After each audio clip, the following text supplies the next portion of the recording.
trouble. And flooding on famous Bourbon Street. Now more threats this morning. New trouble for Donald Trump. The startling poll numbers showing the nominee in a free fall as the president lashes out on Trump's latest allegations. Of course, the elections will not be rigged. What does that mean? And now Hillary Clinton taking on Trump's sons and these pictures. Plus this morning, the search for a serial killer. A shooter on the loose in Phoenix, now linked to 9 attacks. This time, a man and his 4-year-old child targeted. The urgent manhunt right now. And let the games begin. Team USA racing toward the starting line in Rio. The Olympics opening ceremony just hours away. Concerns about safety and illegal doping already overshadowing the games. Is Brazil ready for its big moment? We're there live on the ground with the greatest athletes in the world. If I just go out there and do my best to make you guys proud, that is the best feeling I could ever ask for. As Team USA gets ready to go for the gold. Live in Times Square, this is Good Morning America. And we do say good morning, America. So much excitement for the Olympics, and the fact that Dan is here with us in Times They're Square. about even on the excitement meter. Absolutely. You see Amy there in Brazil for the opening ceremony just hours away. Amy's got her game face on as usual. Take a look at the Olympic torch this morning, right near the iconic Christ the Redeemer statue there in Rio. It arrived in the city in style. On a surfboard, which strikes me as a little bit dangerous when you're carrying fire. It's making its way to the stadium where the nearly 4-hour ceremony will kick off. 6,000 performers getting ready for their big moment. And we're going to have much more live from Rio ahead. But first, I want to get to those tornadoes down south. A twister with winds up to 80 miles an hour touching down in New Orleans, destroying buildings. ABC's Steve Osunsami is on the scene there for us with the latest. Good morning, Steve. Good morning to you, Rob. And the National Weather Service confirms that what happened here was an EF0 tornado. This is what's left of a home that was flattened. You can still smell the leaking sewage. Authorities here were responding to 3 scenes just like this one at the same time. Oh my God. Oh my God. From office windows, panicked New Orleans residents could see the tornado moving into town. I'm freaking out. That's like scary. And then as soon as we had a tornado touchdown. Wind speeds reached nearly 80 miles an hour. The wind was so strong, the wind was picking us up. Here's what it looked like on Bourbon Street, a little more like a river. Just blocks away, someone was live streaming the damage when he came across strangers coming together to help pull a man from an old building outside the French Quarter that fell on top of him. Hold on, take your time. Hold on. He walked away with only minor injuries. 2 people were hospitalized. The building on St. Anne totally collapsed.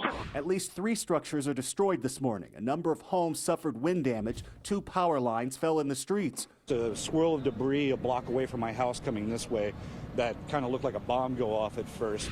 The city says everyone is accounted for. It looks like we have 4 spots, where it touched down. So, we have all of our teams at all of the different locations to make sure everybody's safe. And in Florida, they've now confirmed it was an EF1 tornado that touched down for 17 minutes Thursday afternoon. Nearly 100-mile-an-hour winds flipped cars on the highway. There were, of course, severe weather alerts that were firing up as this storm came through, but no one expected this sudden burst of energy and destruction. Robin. Okay, Steve, thank you. We're going to turn now to Rob Marciano with the latest on where the severe weather is heading next. Rob. Good morning, Robin. More storms expected across the southeast, but right now we have a cluster of storms that's moving just west of the St. Louis. This is the same cluster that moved through Omaha yesterday and yesterday evening, and this is what it did just south of Omaha, a rope tornado. These can be deceptive. They can do some damage. We had some damage in Iowa, and actually potentially the same cell did this as far as a water spout in Lake Manoa, just over the Missouri River. So incredible video there. We have a flash flood watch that's posted for the monsoon here, the Four Corners region here, as we continue to get this tropical moisture feed from the south into the mountains. We get into the Colorado Rockies. This could produce some mudslides here with locally over 3 inches of rain. Also, we're looking for the heat to build across the central U.S. More about that in about 10 minutes. Dan, back over to you. Thank you, Rob. To politics now, and Donald Trump is waking up this morning to a raft of new polls bearing some pretty rough news. Look at this McClatchy-Marist poll showing Hillary Clinton now up by 15 points. Both Clinton and President Obama are piling on. So how is Trump reacting? ABC's Tom Yavis is in Washington with the latest. Tom, good morning to you. Dan, good morning. Trump loves to talk about his poll numbers, but not right now. Some of those new polls show Trump in a free fall, something the president pointed out at his news conference where he went after the Republican nominee. This morning, Donald Trump dealing with taunts straight from the White House. The president mocking the Republican nominee's latest charge. I'm afraid the election's going to be rigged. I have to be honest. Of course the elections will not be rigged. What does that mean? The federal government doesn't run the election process. The president piling on as Trump is still in the middle of an awkward dance with the GOP. This week saying he's not ready to endorse Speaker Paul Ryan in his primary race, but Trump's running mate did. Ryan expressing his frustration. He's had pretty strange run since the convention. You would think that we ought to be focusing on Hillary Clinton, on all of her deficiencies. Another new distraction? Trump's repeated assertion he's seen another video that apparently doesn't exist. And you know, it was interesting because a tape was made. With the Obama administration taking heat for what critics say is a $400 million ransom payment to Iran, Trump telling crowds about a video showing that U.S. cash delivery. And the airplane coming in and the money coming off, I guess, right? That was given to us, has to be, by the Iranians. But Trump's own campaign telling ABC News Trump is referring to footage he recently saw on Fox News. But that video is not of the money transfer, rather of American prisoners who were in Iran being released in Geneva back in January. And this morning, a new twist to the story. Just moments ago, Trump sending out this tweet. The plane I saw on television was the hostage plane in Geneva, Switzerland, not the plane carrying $400 million in cash going to Iran. Now, it's unclear if Trump is acknowledging his mistake or trying to say that's what he meant from the start. But from the get-go, he's been describing this tape as a cash payment, which clearly it was not. Robin? All right, thank you. For more, let's bring in ABC's chief White House correspondent, John Karl. So we saw the poll numbers there. Not good here right now for Trump. It looks like a free fall. Take another look at that McClatchy poll. It is 48-33. Trump at 33%. Those are the kind of numbers that we saw in 1972 when George McGovern lost 49 states. So it looks really bad, and it's not just that poll. We've had 3 polls over the last 48 hours that have shown Trump down 10 points in Fox News, 9 points in NBC, Wall Street Journal. So it's bad news for Trump. But the Trump campaign, they maintain they have never been stronger, that things are good. They're raising a large amount of money, and their contention is there's a long time between now and November. How does he turn it around? And there really is. But here's one thing that's concerning for the Trump campaign. Polls are like oxygen to Donald Trump. I mean, I watched him throughout that entire primary. He would often go up in those rallies and have a single piece of paper on the podium. That piece of paper would be the latest polling numbers, and he would tick through. He's never seen a situation where he's seen a sea of bad poll numbers, but it is very early, and here's the other important point. Hillary Clinton's numbers are not going up. She's still below 50% in those polls. She's gone up just a tick. He's gone way down. Let's talk about Hillary Clinton. She, of course, was out campaigning, and there was quite a moment at one of her events when animal rights protesters had something to say. Let's take a look. We'll keep talking, and apparently these people are here to protest Trump because Trump and his kids have killed a lot of animals. So thank you for making that point. She was able to turn it around. It was a really interesting moment. Those protesters were saying, until every animal is free. I mean, that was their mantras. They were coming up to the stage. Kind of a scary moment. She, of course, was referring to the fact that the Trump sons went on a safari in Africa 5 years ago, and there's a picture of them with a cheetah they killed. I don't think it was a planned attack. Hillary Clinton is one. The Clintons have been so incredibly protective of Chelsea. If you remember in the last campaign, I thought it was highly unusual to see her go after the Trump kids. Of course, they're big surrogates for their dad, though. Yeah, they are. All right, John. Have a good weekend. Thank you. Thank you, Dan? Robin. All right, Robin, we're going to move on now to the urgent search for a serial killer on the loose in Phoenix. Police now linking him to a 9th attack. 7 of these attacks have been fatal. Thankfully, in this most recent one, nobody got hurt. ABC's Clayton Sandell is in Phoenix this morning with the latest on the investigation. Clayton, good morning to you. And good morning, Dan. Police here are urging residents to be vigilant, report anything suspicious. They need a break in this case, and they need it fast. This morning, authorities in Phoenix are on the hunt for a serial killer they say has struck again. We're concerned because he obviously doesn't even care who's in the car.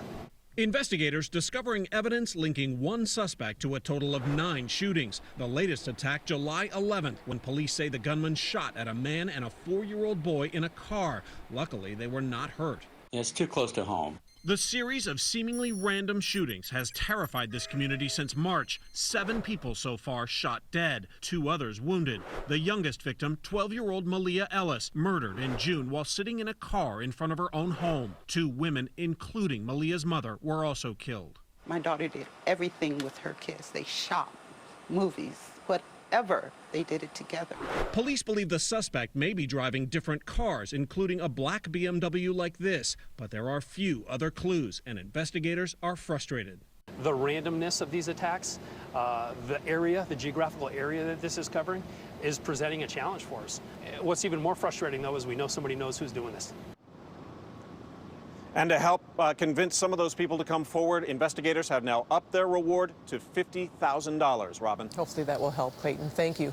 Now to that deadly knife attack in London. We're learning more about the American woman who was killed and the 19-year-old suspect who is now in custody as security steps up across that city. ABC's Alex Marquardt is there in London with the very latest. Good morning, Alex.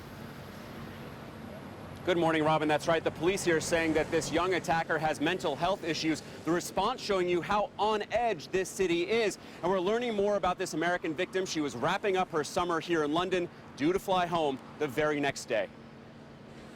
Just minutes after the stabbing rampage started, police responded. This cell phone video showing officers pinning the attacker to the ground after subduing him with a taser. I could hear the policeman screaming, "Stop, don't move, don't go any further, just stay where you are."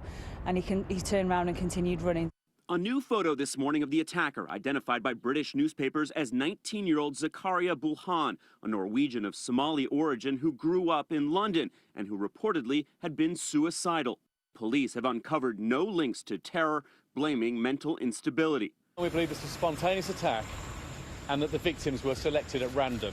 Among the 6 stabbed were 2 Americans, including Darlene Horton, who succumbed to her wounds soon after the police arrived.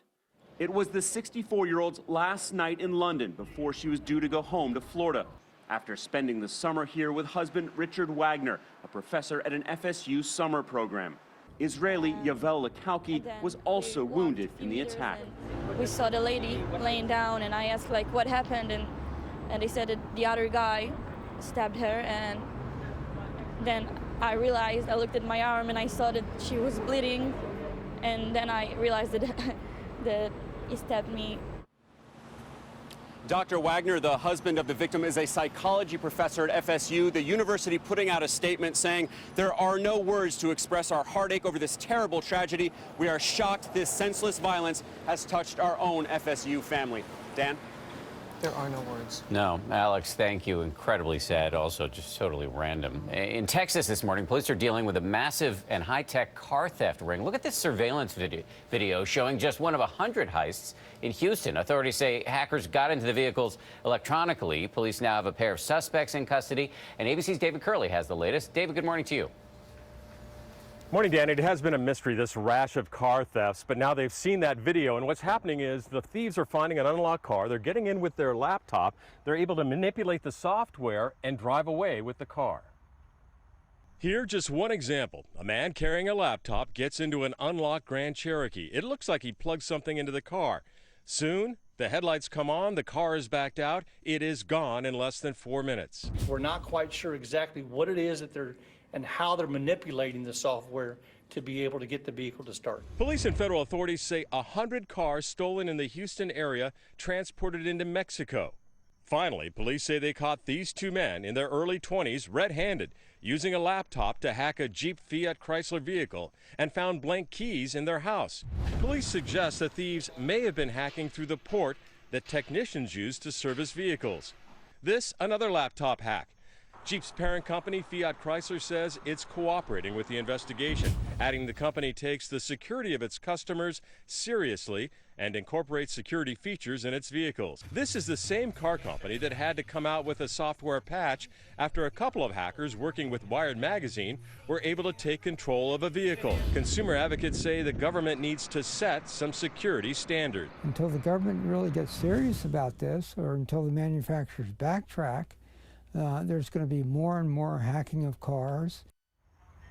Guys, it's not just Houston. They're working with authorities in California worried about using computers to steal cars. Guys? High-tech hot wiring. David, thank you. Kidding. But the big story of this morning really has to be the Olympics. Absolutely. Not sure how high-tech, but high wattage. Let's start with that. The opening ceremonies just hours away. Amy is in Rio with all the pomp and circumstance surrounding tonight's big events and also the concerns swirling around the big games. Good morning to you, Aim. Hey, good morning, Lara. Good morning, everyone back in New York. It is a beautiful day here in Rio, and it's expected to be a gorgeous night. Day one today is all about the pageantry. An estimated 70,000 people are expected to attend tonight's opening ceremony, but there are big concerns now about safety and doping this morning. Take a look.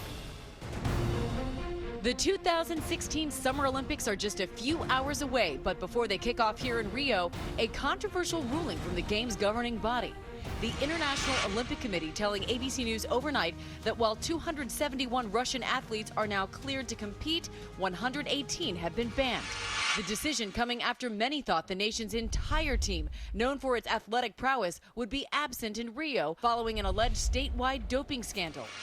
This as Brazil, the host country, is still working out kinks, preparing for the games to begin, plagued by incomplete construction at its venues, a water crisis, Zika fears, and protesters. And now, adding insult to injury, check out these workers using bolt cutters to open the gates to the stadium to tonight's venue after reportedly losing their keys. And speaking of tonight, the Olympic torch ends its 95-day journey worldwide, traveling 22,000 miles before making its final leg to Maracana Stadium to light the cauldron. And we can't go without talking about opening ceremonies. Leading Team USA's 555 athletes, 18-time gold medalist Michael Phelps picked as the flag bearer in his 5th and possibly final games. Sources telling ABC News Rio will ring in the 31st Olympiad with a mix of Carnival and Brazilian history. The celebration featuring 6,000 volunteer performers and even an appearance from one of the country's biggest superstars, supermodel Gisele Bündchen, reportedly coming out of retirement to hit the catwalk. Working hard to keep up with the high bar of opening ceremonies set by Beijing's festivities in 2008. And of course, London's 2012 extravaganza, featuring appearances from James Bond and the Queen herself. Team USA has already lost at the alphabet game, guys. The IOC shot down a request to have American athletes enter in alphabetical order as United States, which would, of course, be smack dab in the middle of prime time. But instead, we're going to shuffle in using our Brazilian name, Estados Unidos. That's number 69 out of 207. Coming up in our next half hour, we're going to show you how the Olympians are getting ready for the big games in the car, showing off another skill set. Oh, yeah, they've been all the rage on social media, right, Yep. Amy? What these athletes are posting. Exactly. It's great to see you there. We'll get back to you in just a little bit. We can see it is beautiful there for Amy in Rio, but down south here? It's a little bit warmer here. 78 degrees, though, down there in the middle of winter. That's not too shabby. Temperatures are going to feel like they're up and over 100 degrees across the south. The heat is building there and across the northeast, getting into the 90s across D.C. Your weekend getaway now is brought to you by Kohl's.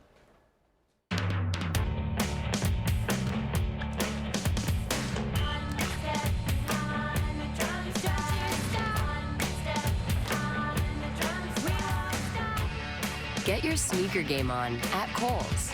Get your kids' sneaker game on starting Friday at Kohl's. Score the sneaker brands they love at great savings like Vans, Skechers, and New Balance. Plus, any way you pay, take an extra 15% off your purchase and snag some Kohl's cash while you're at it. Now that's the good stuff. Kohl's. Good morning, Washington. We are going to see temperatures that are a bit warmer today, back into the mid-80s, more cloud cover and a spotty afternoon shower possibility, so especially after lunchtime. It's probably just enough rain that's worth grabbing the small umbrella. For the weekend, better chance for thunderstorms tomorrow, about 92 degrees for our high temperature. Sunday is when things start to feel very nice. Mostly sunny skies, and it will be less muggy. If you have plans for Saturday, especially in the afternoon and evening, want to be ready with that umbrella with some heavy rain. Coming up, there are new clues in that murder mystery here in New York. A young woman out for a jog killed in broad daylight. What police are now saying about the cell phones that they have found. And on a lighter note, Sasha Obama's new summer job, the first daughter leaving the White House to serve up seafood. We're taking you inside her